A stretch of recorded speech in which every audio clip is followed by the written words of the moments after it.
네, 낙스의 저항권이나 칼빈의 저항권, 국가 권력에 대한 저항권 자체는 국가에게 하나님이 허락하신 게 공권력이잖아요. 그 공권력을 내세워서 하나님의 법에 위반되는 어떤 법령을 제정하거나 그 제정된 법을 강요할 때 악법도 법이라고 해서 순복하는 것이 되어야 되느냐 아니면 거기에 강력하게 저항해야 되느냐라고 할 때 칼빈이나 낙스는 저항권을 이야기를 한 거예요. 칼빈은 개인의 저항권은 반대했어요. 그러나 교회가 통일된 모습으로 하는 이 저항권은 적극 사용할 것을 이야기했습니다.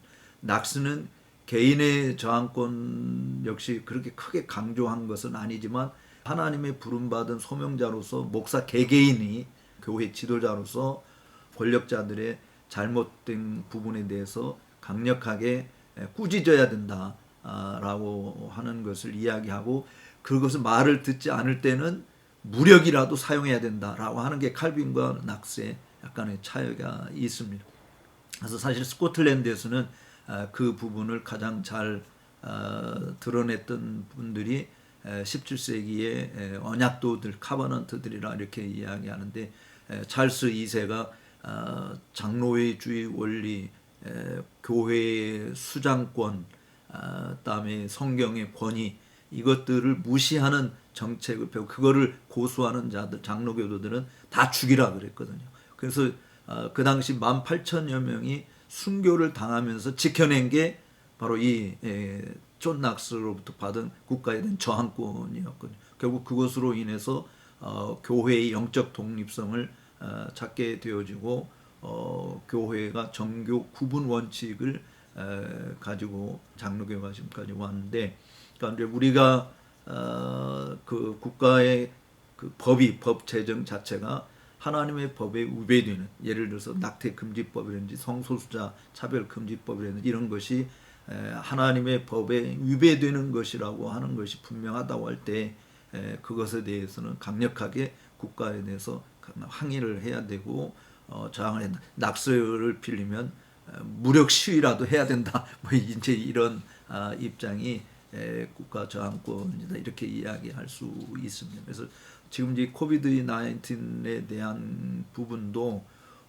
예배 자체 금지를 시키는 이 부분은 국가가 교회에 명령할 권한이 없어요. 교회가 들어야 될 명령은 하나님의 말씀으로부터만 오는 거예요. 그렇기 때문에 예배는 어떤 상황에서도 중단되어질 수 있는 부분이 아니라고 보는 것이죠. 그런 의미에서 우리는 이 코로나 방역 수칙을 지켜가면서 예배하는 부분들은 반드시 실천해야 된다 보는 것입니다. 그것이 벌금을 국가가 매기고 또 그 감옥에 혹시 목사를 쳐넣는 일이 된다 할지라도 그것을 기꺼이 감수해야 된다. 17세 언약도들은 예배당에 못 모이게 했어요. 그래서 산에서 모였어요. 들에서 모였어요.